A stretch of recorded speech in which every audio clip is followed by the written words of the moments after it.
welcome back, Wind here. If you're working in ServiceNow as an admin, this video is a must watch. Today, I'm sharing the top 10 background scripts that will essentially give you flexibility around the platform and just give you more power, more ability to kind of look at stuff that you need.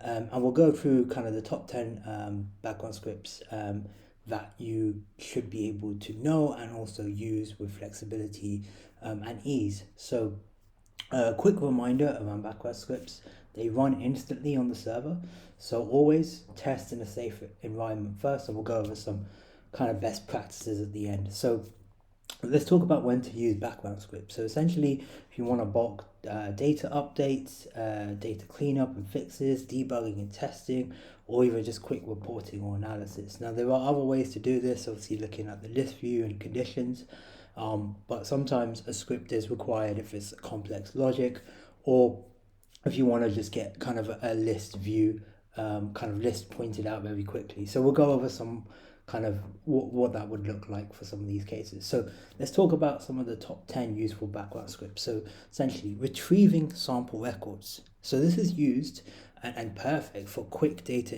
inspection. So over here, and we'll run this and just kind of showcase what this looks like. So I'm going to go to my background script. Remember, you do need admin to run this, and essentially we've got here a code. So let me just copy this and then we'll talk a little bit about it. So essentially what we're doing here is we're using the glide record object to basically say go to the incident table. We're setting limits, so we're only looking to get 5 records, and that's essentially one of the best practices. Ensure you use set limit for testing purposes. So you want to test stuff out and get a smaller range before you kind of go full blown. So essentially test out your query, make sure it's getting what you want. And that way, in terms of performance, when you want to run the big thing, you've done your sample data tests, right? So then I just query that particular incident table. Right now there's no conditions, and we'll go to a more condition based soon. Essentially reiterate through the glide record and just print out the number. So if I just run this script, I can see it gives me back the following incident numbers. So that's the first script, just to essentially get sample records. Now let's talk about bulk updating records. So you can use this script here essentially to update multiple records efficiently. So let's go through this script. So essentially same thing here. We're looking through the incident table.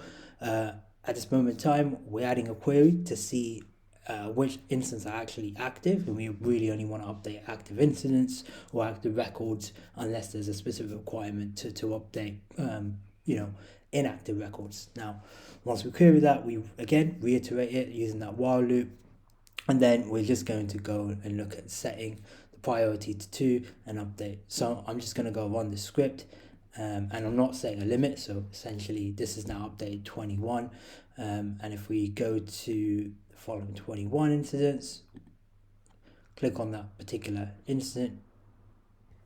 Okay, so we can see that this actually didn't work because priority is set by a business rule. So essentially when impact and urgency is a combination, it essentially won't kick off the priority. So this script essentially hasn't actually updated anything. So let's do one little change and let's see if that works. So gr.set workflow.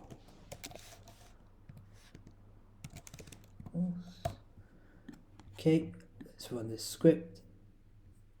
Okay, and if we go back to incident now,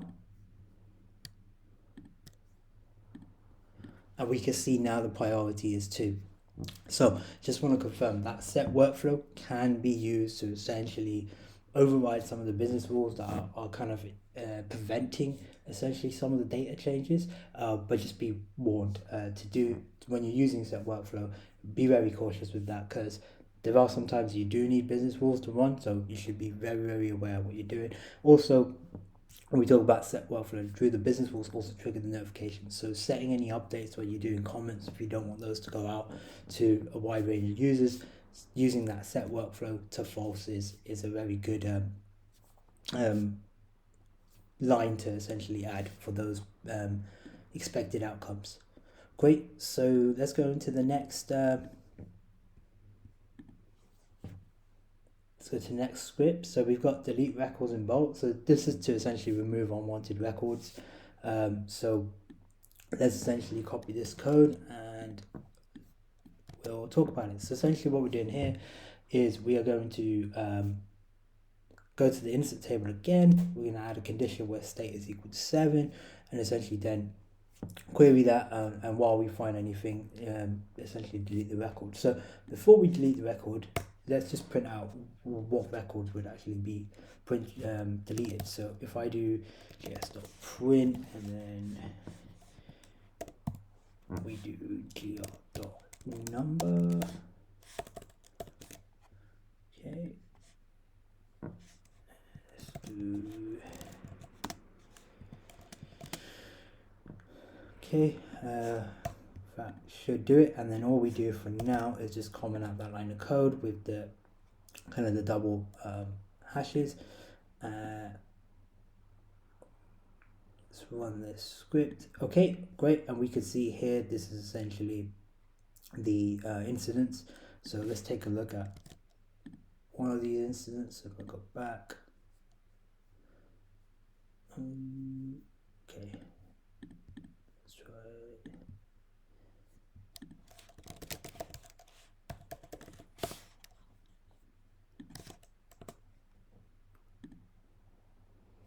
Okay, great. So essentially we're looking at deleting the closed records. That's essentially what we're doing in this script, just to showcase it. So I'm just going to set a limit because I don't want to delete all of them, just to showcase it's working. So set to 1, okay, and let's run the script now. And again, so we're going to look at deleting instant 28, which is the one we have up here. So let's go back and let's uncomment this and run the script. Great, and we can see we deleted one incident. Okay, so if I go back here and refresh this, it's gonna essentially record cannot be found. Great, so that's one thing to be aware of how to use and know what you're doing, but of course be very cautious when you're deleting records. If possible, you shouldn't look to delete records unless there's a clear requirement for doing so. Okay, count records using GlideAggregate. So there's an efficient way to essentially count records, and we can use basically another Glide object instead of Glide records. So over here what we do is we essentially create a GlideAggregate into a variable, and essentially we add the aggregate that we want. So we're going to use count, then we'll essentially query that and then essentially print out the count itself, the variable itself. So if I essentially run this script, it essentially shows that I've got 70 incidents. Essentially I've not added any conditions, so we can see that it's just come back with we got 70 incidents in total. Okay, identify duplicate records. So let's copy this and take a look. Right, so again, we're going to use glide record. We're going to add an aggregate. So we're going to count our short description. We're going to group by short description, and we're going to see if the count is greater than 1. Query that, and then essentially see if there's any duplicates. So if there's any greater than 1, essentially we print out the glide record for that. So let's run a script and see. Okay, we can see here there's a few that's come back. We've got update background scripts, enable connect email,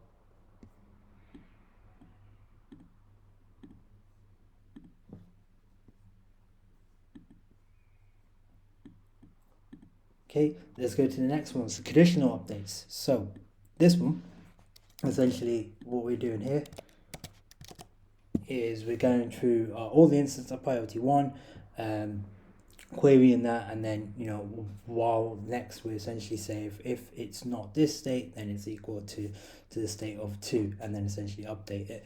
So again, what I'm going to do is just let's remove the update for now. Let's just do some prints to see what we're actually doing. So we're going to say just print and incident number plus GlideAggregate number plus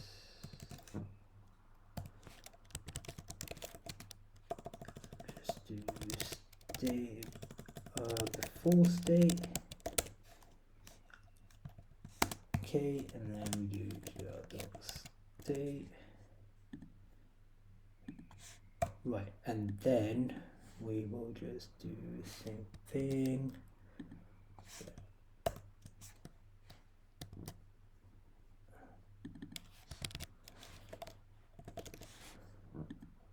Okay, so if I print this now, let's go back. Let's see. So if GL.add query priority 1,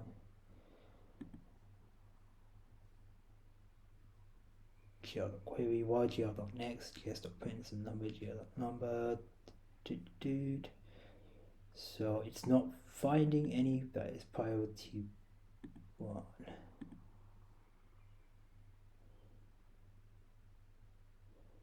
Okay, let's take a quick look at this. So we're going to go to incident table.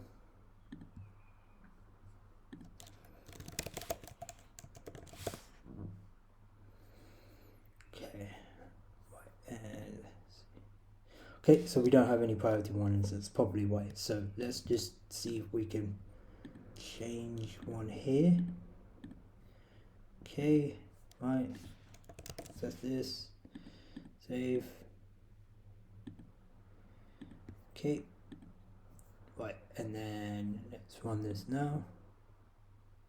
Great, and we can see here we've got our script running. So essentially for that instant that we changed, we got the before state 1 and then essentially the after state 2. So all that's saying is because I've found 1 here, it's coming as state 1, and then essentially because we're doing the following check and then changing it, this is essentially what will happen. So let's remove this and print this, and we can see that the instant has been updated. So I go back to here,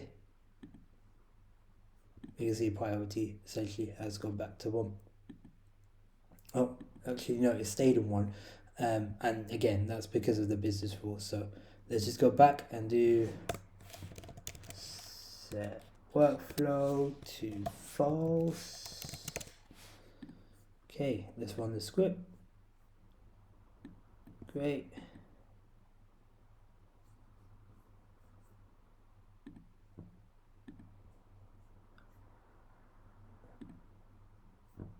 Okay, let me see. Okay, that still hasn't done it, so let's just take a look at what's going on. So we've got the priorities 1, 0.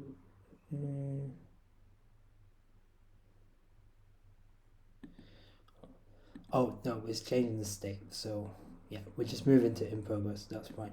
Okay, so yeah, confused priority with state, but yeah, hopefully that makes sense. So some in what we're looking at here is conditional updates and how we're essentially using that to update the records. Okay, let's retrieve some user information. So let's go into this script. So here we're essentially glide record into the user table, and then essentially we're getting a particular user sys ID and then just printing that out. So let's showcase how we can get user ID very quickly. So sys user list. Okay, so I'm just going to go to the first record here, and essentially when you just right click here, you can essentially copy sys ID, and then let's just put this here. Okay, let's run the script, and we can see it brings back able to use it as a record. Very quick, very simple.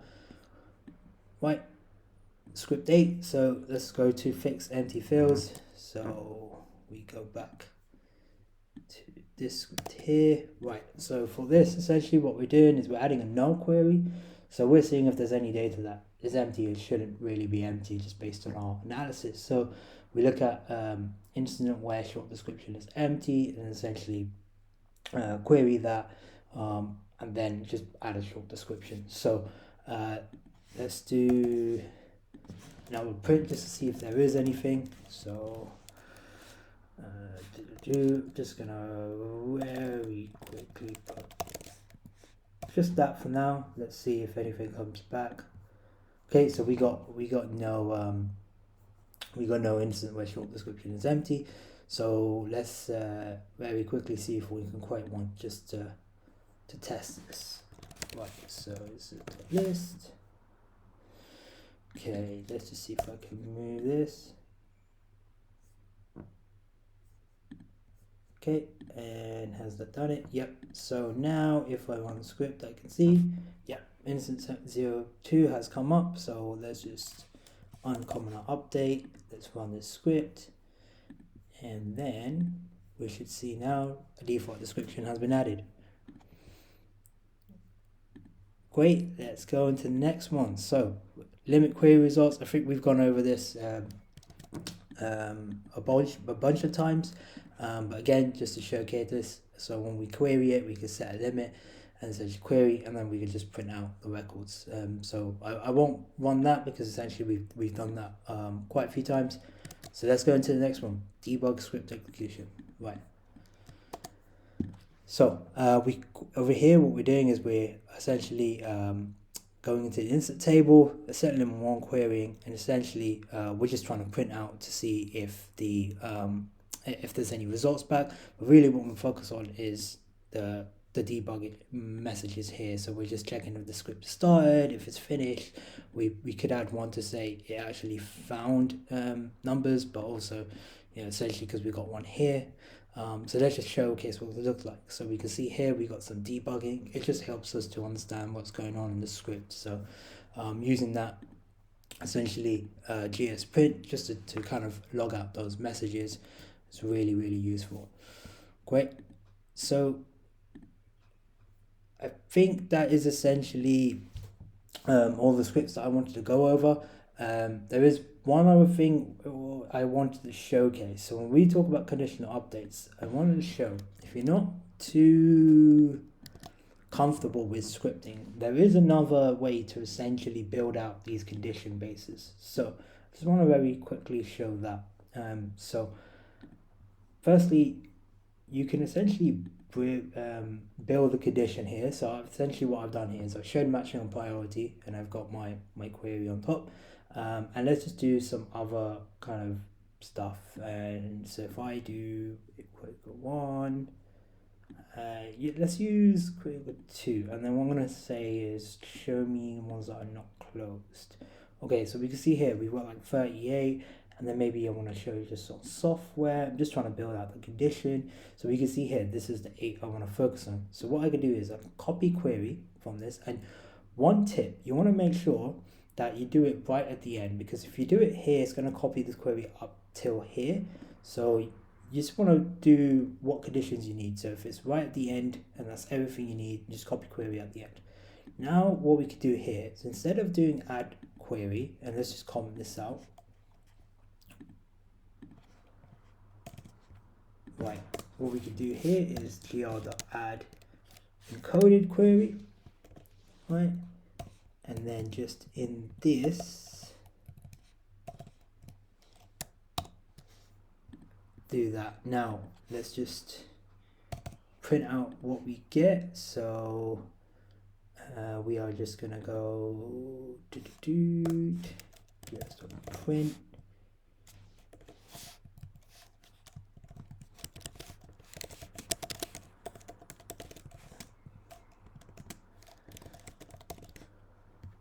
Okay, so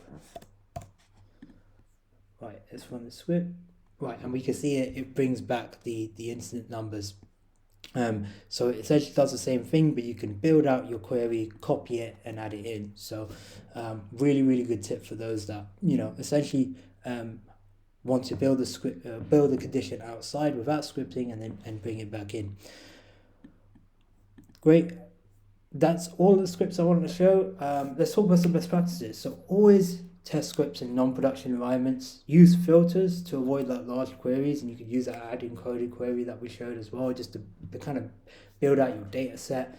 apply a set limit for safe testing, avoid any unnecessary delete operations, be very cautious about deleting, and just validate your logic before execution. Using that GS printer, just debugging the script execution, making sure the logic makes sense, you're getting the right results. Very crucial when you're essentially building a backward script that's going to update mass records. So conclusion, backward scripts are a powerful tool for ServiceNow admins. We've gone through some methods you can essentially use to just kind of navigate around the data using scripts, and it significantly can improve your efficiency, automate some repetitive tasks, apologies guys, and resolve some data issues very quickly. That's a wrap. That's all I have today. If you like the video, please do hit the like button and subscribe for some more ServiceNow tutorials. Thank you guys. Bye.